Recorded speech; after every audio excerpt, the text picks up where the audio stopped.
तो देखिए, छंदों में जो गण व्यवस्था है, उस गण व्यवस्था का ज्ञान हम कैसे करें, इस संदर्भ में अगले 10 मिनट हम बात करते हैं। विद्यार्थियों, गण जो शब्द है, इसका अर्थ वैसे समूह होता है, ये बहुवचन होता है, लेकिन गण का छंद शास्त्र में अर्थ है 3-3 वर्णों का समूह। जो 3-3 वर्णों का जो समूह है, उसे हम गण कहते हैं। और छंद शास्त्र में ये प्रश्न कई बार पूछा जाता है कि छंद शास्त्र में कुल गण कितने हैं, तो गण जो है वो 8 गण है।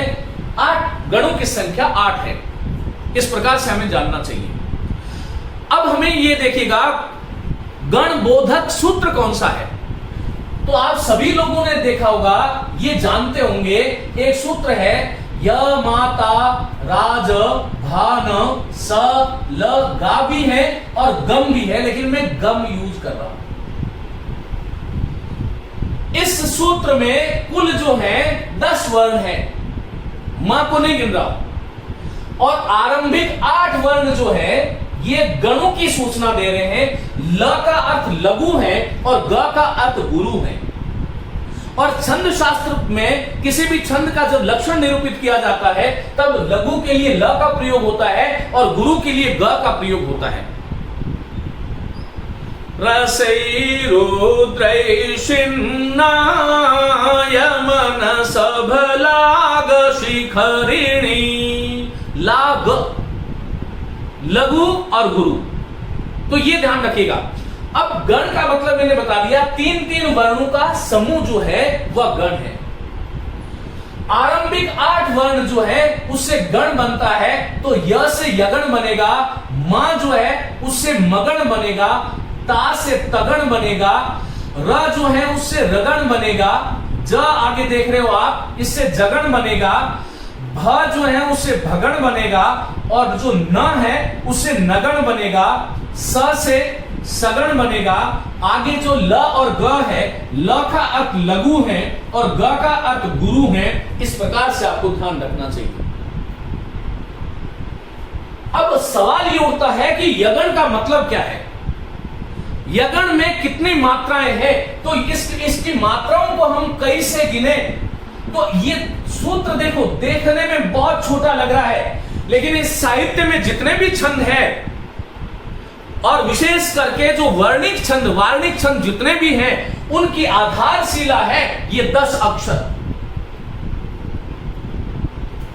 यगण को देखो, यगण को जानने के लिए इसके आगे वाले 2 वर्ण जोड़ लेने, तो य माता।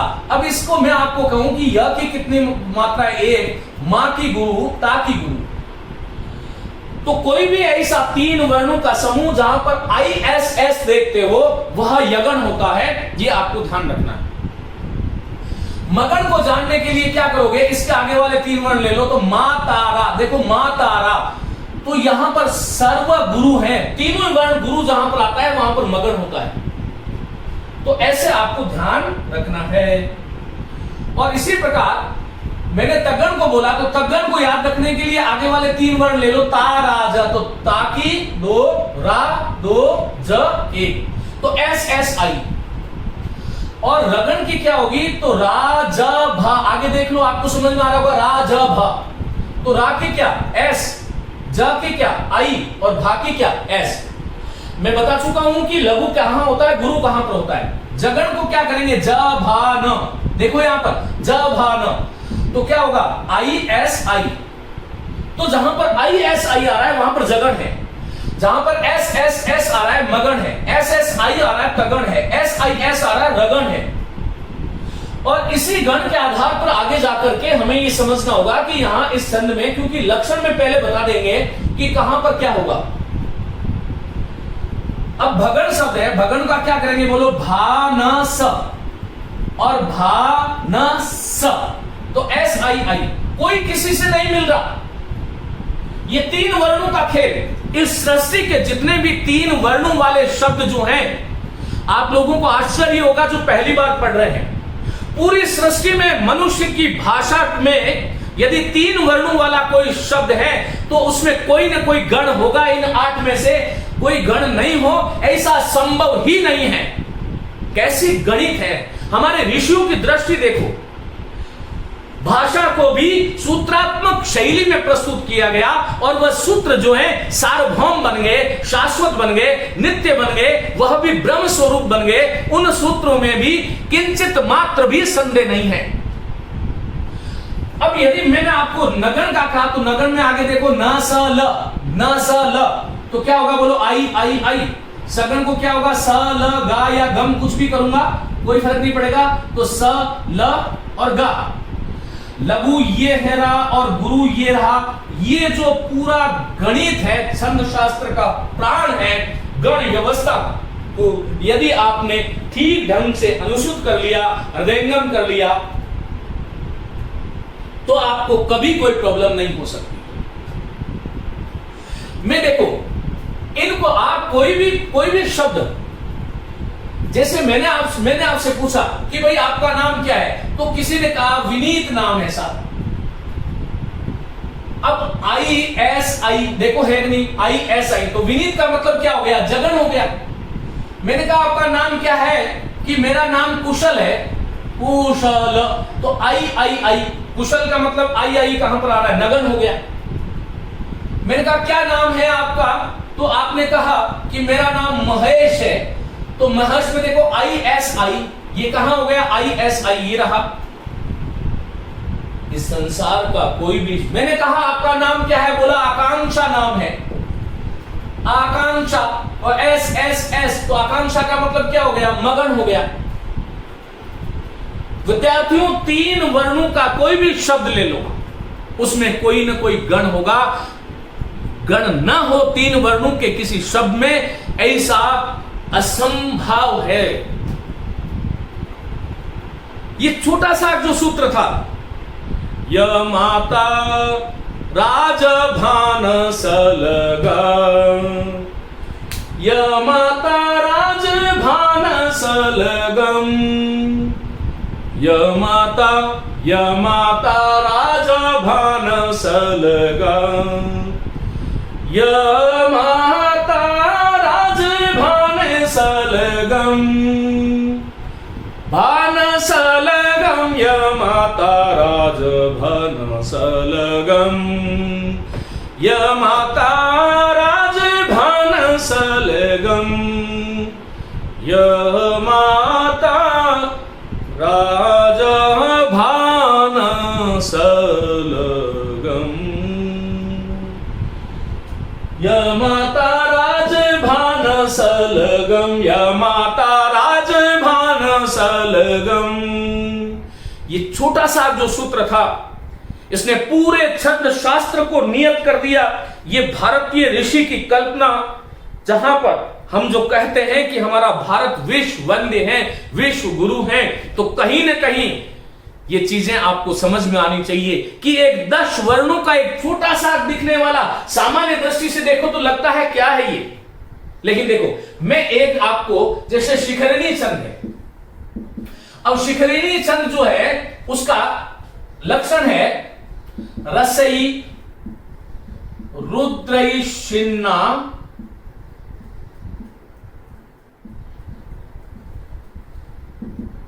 यमन सभ लाग शिखरिणी।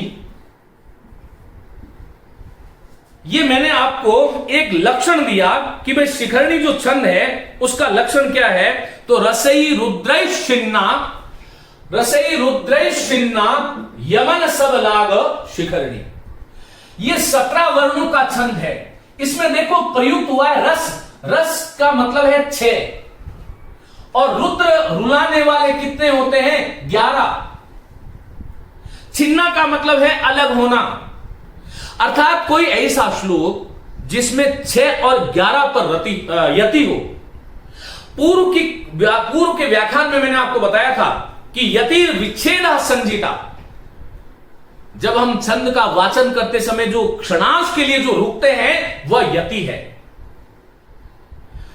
अब आप देखो रसई कहीं भी आ रहा है तो रसई 6 रस होते हैं, मधुर, अम्ल, लवण, कटु, कषाय, तिक्त, और रुलाने वाले 11 रुद्र होते हैं, तो 6 और 11 पर छिन्ना अर्थात यति हो। और य का मतलब क्या है वो बोलो, यगण। म का मतलब क्या है बोलो, मगण। न का मतलब क्या है, नगण। स का अर्थ क्या है, सगण। ये भ का अर्थ क्या है, भगण। ये ला का अर्थ क्या है बोलो, लघु। और ग का अर्थ क्या है, गुरु। शिखरणी क्या है, छंद का नाम। कुल वर्ण कितने होते हैं, 17। कैसे पता चलेगा, इनको गिन लो, 1 2 3 4। 100 को नहीं गिनेंगे, क्योंकि जिस वर्ण में स्वर नहीं होता, छंद शास्त्र में कुल वर्णों की संख्या में उसको सम्मिलित नहीं किया जाता। तो 1 2 3 4 5, इसको नहीं गिनेंगे। 6 7 8 9 10 11 12 13 14 15 16 17। बोलो कितने वर्ण हुए, 17। लक्षण में भी 17 है। फिर शिखरणी छंद, कोई भी संसार की 17 वर्णों वाली जो पंक्ति होगी, उसमें यदि यगण मगण नगण सगण भगण और अंत में लघु गुरु आएगा, तो वहां पर कोई छंद होगा तो वह शिखरणी होगा। विद्यार्थियों ये ध्यान रखिएगा। जैसे मैंने कहा अनाघातम, ये पूछ लिया गया आपसे कि अनाघातम पुष्पम किसलय मलूनम कररुहै रनाविद्धम रत्नम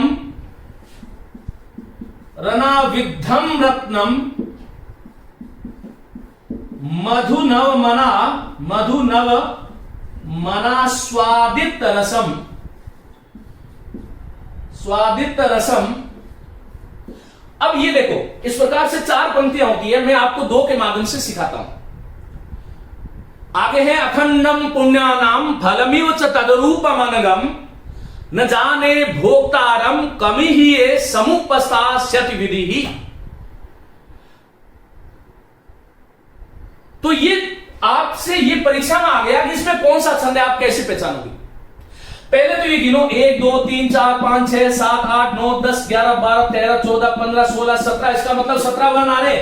अब 17 वर्ण तो मंदाक्रांता में भी होते हैं, लेकिन मंदाक्रांता का लक्षण अलग है। मंदाक्रांता जलधि षट गई गुरु चेत। मंदाक्रांता का अलग लक्षण है, वहां पर गण व्यवस्था अलग है। शिखरणी में भी 17 वर्ण है, लेकिन गण व्यवस्था अलग है। अब देखो यहां पर यगण आया, तो यगण का मतलब क्या है, मैंने आपको बताया यमाता। तो देखो I S S S S I I I I I I S S I I I और एस।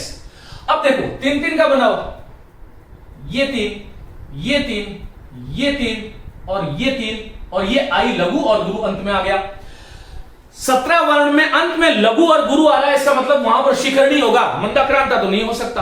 तो इन 2 वर्णों से आप पहचान सकते हो, 2 वर्णों से आप छंद को पहचान सकते हो। और छंद को पहचानना ही महत्वपूर्ण है। परीक्षा में ये 2 लाइन दे दी जाएगी, 4 विकल्प देंगे, आपसे पूछेगा कौन सा छंद है इसमें, तो आप उसको पहचानोगे कैसे, तो गण व्यवस्था से पहचानोगे। अब देखो हम अपन पहले ये गण मिला लेते हैं कि क्या इसमें ऐसा है क्या। देखो य माता, यगन का मतलब य माता, तो आई एस एस आ रहा। देखो मगन का मतलब होता है मातारा,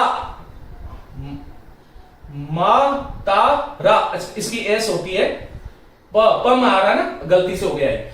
मगन का मतलब, तो यहां पर यगन है, यहां पर मातारा, आगे क्या है नगन, तो ये नगन देखो नसल आई आई आई, तो ये नसल है।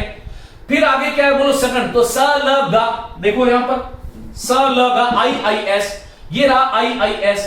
फिर आगे क्या है भानस भगन, भानस एस आई आई और आई एस। और इसमें आगे यहां छोड़िए, इस ये जो लक्षण है, इस लक्षण की मात्रा देखो, बोलो क्या करोगे, आई एस, आगे देखो द्र आ रहा है तो एस, फिर यहां पर एस, फिर आगे छी आ रहा है, आगे जो है आ रहा है संयुक्त वर्ण, तो ये छिन्ना। आगे क्या है बोलो, य म न स भ ला, फिर ग, फिर शी ख री और फिर नी। यहां पर देख लो, इनको मिला लो, ये पूरा का पूरा जो है, ये इसमें जो आया वो इसमें आया। देखो I S S, S S S S S S, I I I I I I I I S I I S, S I I S I I और अंत में आई एस। कितनी बड़ी एक, आप यदि इनको देखो तो ये कितना बड़ा आश्चर्य है। जो लक्षण में मात्राएं लग रही है वही उदाहरण में लगती है, जो उदाहरण में है वही लक्षण में है। और इस संसार का कोई भी ऐसा श्लोक जिसमें 17 वर्ण हो तो वहां पर आपको निश्चित मानिए कि वहां पर कोई छंद होगा। यदि इस क्रम से गण व्यवस्था अंत में लघु गुरु होगा तो वहां पर कौन सा छंद होगा, बोलो, शिखरणी छंद होगा। इस प्रकार से आपको ध्यान रखना चाहिए। देखो अब इसको बोलते कैसे हैं, एक बार मैं आपको लय बताता हूं, क्योंकि मैं नहीं चाहता कि आप तोते बने। इसको पूरा आनंदित आह्लादित होते हुए पढ़े। यदि भाग्य में पढ़ना लिखा है, ईश्वर ने यह अवसर आपको उपलब्ध कराया है, तो मैं आप सभी विद्यार्थियों से कहता हूं कि जीवन में यदि यह अवसर मिल गया है तो इस अवसर का लाभ उठाएं। यही जीवन है, यही आनंद है। क्या है देखिएगा, इसकी लय है रसई रुद्रै शिन्ना। 6 वर्ण हो गए, 1 2 3 4 5 6। आपसे यह पूछा जा सकता है कि शिखरणी छंद में यति कहां कहां पर होती है, तो प्रथम 6 वर्णों पर यति होती है, फिर 11 वर्ण, 6 11 कितने, 17 वर्ण हो गए। रसई रुद्रै शिन्ना, रुकना पड़ेगा, लेकिन रुक करके नाश्ता नहीं करना है, ऐसा कोई प्राविधान नहीं है। यह मैं आपको सिखाने के लिए इतना रुक रहा हूं। रसई रुद्रै शिन्ना यमन सभलाग शिखरिणी। अब मैं देखो ये पद्य बोल रहा हूं, इसमें ध्यान रखो।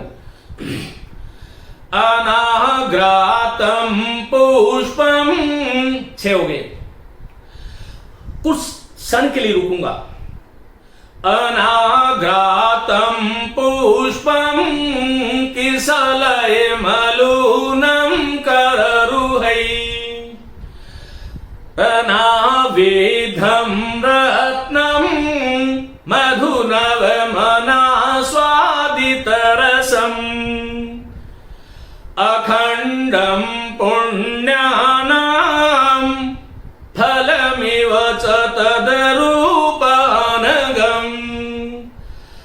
न जाने भोक्तारं कमीये समुपस्थास्यति विधिः, न जाने भोक्तारं कमीये समुपस्थास्यति विधिः। रसई रुद्रै शिन्ना यमन सबलाग शिखरिणी, रसई रुद्रै शिन्ना यमन सबलाग शिखरिणी, अनाग्रातं पुष्पं किसलय मलूनं कररुहै, अनावेधं रत्नं मधुनव मनास्वादित रसं, रसई रुद्रै शिन्ना यमन सबलाग शिखरिणी। इस प्रकार से शिखरणी छंद की लय होती है। अब 17 वर्ण का मंदाक्रांता होता है, लेकिन इसकी लय फिर अलग होती है। क्या होती है? मंदाक्रांता, 4 वर्ण पे रुकना है। मंदाक्रांता जलधि षड गई, 4 6 7। मंदाक्रांता जलधि षड गई, भवनतौ ताद्गुरु चे, कश्चित् कांता विरह गुरुणा स्वाधिकारात् प्रमतः। देखो, लक्षण के कारण, गण व्यवस्था के कारण लय बदल गई, परिवर्तित हो गई। प्रत्येक छंद की अलग अलग लय है, अलग अलग राग है। इसलिए पूरा का पूरा सामवेद जो है वो छंद गीतात्मक है, छंद आधारित है। पूरा सामवेद मंत्रों की अलग लय है। ओम स्वस्ति न इंद्रो वृद्धश्रवाः स्वस्ति न पूषा विश्ववेदा स्वस्ति नस्ताक्षो अरिष्टनेमि स्वस्ति नो बृहस्पतिर्दधातु। आज की कक्षा इतनी।